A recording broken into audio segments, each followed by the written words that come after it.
Hi friends, இன்றைக்கி நம்ம கிச்சனில் ஹெல்த்தியான பிரேக்ஃபாஸ்ட் ரெசிபி எப்படி செய்கிறது தாங்க பார்க்க போகிறோம். வெயிட் லாஸ் பண்ணுறவங்களுக்கு இந்த ரெசிபி ரொம்ப ஹெல்ப்ஃபுல்லாக இருக்கும், ரொம்ப ஹெல்த்தியாகவும் இருக்கும். வீக்லி 2 days சாப்பிட்டிங்கன்னா ரொம்ப ஹெல்த்தியாக இருக்கும். இது வரைக்கும் தமிழ் ஃபன் சேனலை சப்ஸ்கிரைப் பண்ணாத நண்பர்கள் சப்ஸ்கிரைப் பண்ணிக்கோங்க.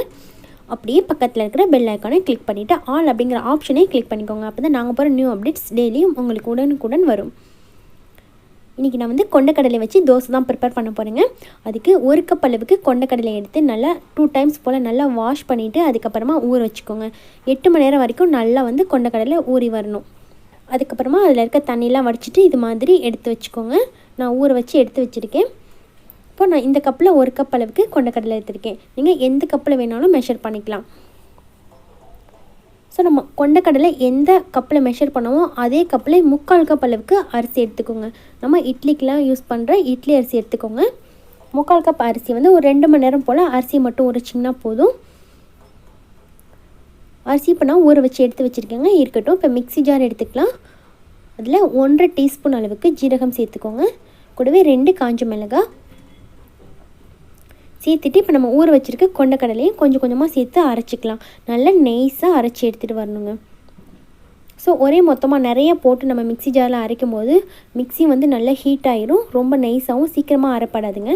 கொஞ்சமாக இது போல் நம்ம எப்போதுமே ஷேர் பண்ணி அரைக்கும் போது ரொம்ப சீக்கிரமாக வேலை முடிஞ்சிடும், ஈஸியாகவும் அரைச்சிரும், மிக்ஸியும் ஹீட் ஆகாமல் இருக்கும். ஊற வச்சு கொண்டக்கடலை இது போல் நான் ஒரு 3 பேட்சாக போட்டு அரைச்சிக்கிறேன்.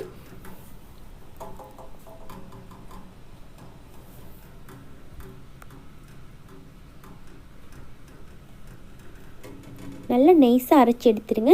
இப்போ இது கூட நம்ம ஊற வச்சு எடுத்து வச்சுருக்கிற அரிசியையும் சேர்த்து அரைச்சிக்கலாம்.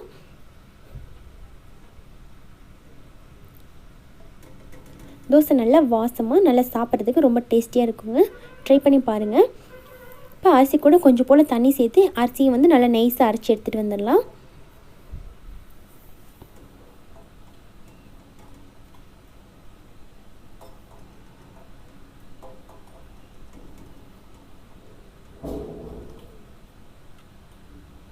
அதே போல் அரிசியை 2 பேட்சாக சேர்த்து அரைச்சிக்கோங்க.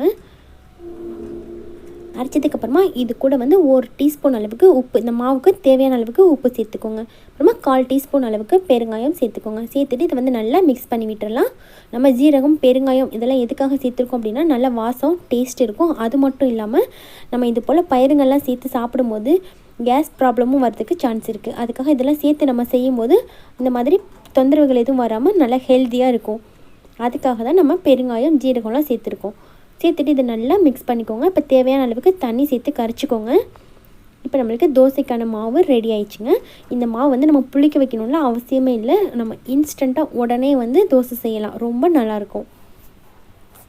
மாவு ரெடி ஆயிடுச்சு. இப்போ இதில் நம்ம தோசை செஞ்சுக்கலாம். ஸ்டவ் ஆன் பண்ணிவிட்டு பேன் வச்சுக்கோங்க. பேன் நல்லா ஹீட் ஆனதுக்கப்புறமா தேவையான அளவுக்கு மாவு சேர்த்துட்டு நம்ம மெலிசான தோசைகளாகவும் சேர்த்து செஞ்சுக்கலாங்க. இல்லை அப்படின்னா நம்ம கொஞ்சம் மொத்தமான அடை போல் மொத்தமாகவும் செஞ்சுக்கலாம். இதில் கொஞ்சம் வெங்காயம், கொத்தமல்லி தலையெல்லாம் கட் பண்ணி சேர்த்தோனாலும் ரொம்ப நல்லாயிருக்கும். இப்போ 1/2 ஸ்பூன் அளவுக்கு ஆயில் சேர்த்துட்டு ஒரு சைடு வெந்து வந்ததுக்கப்புறமா திருப்பி போட்டுக்கோங்க.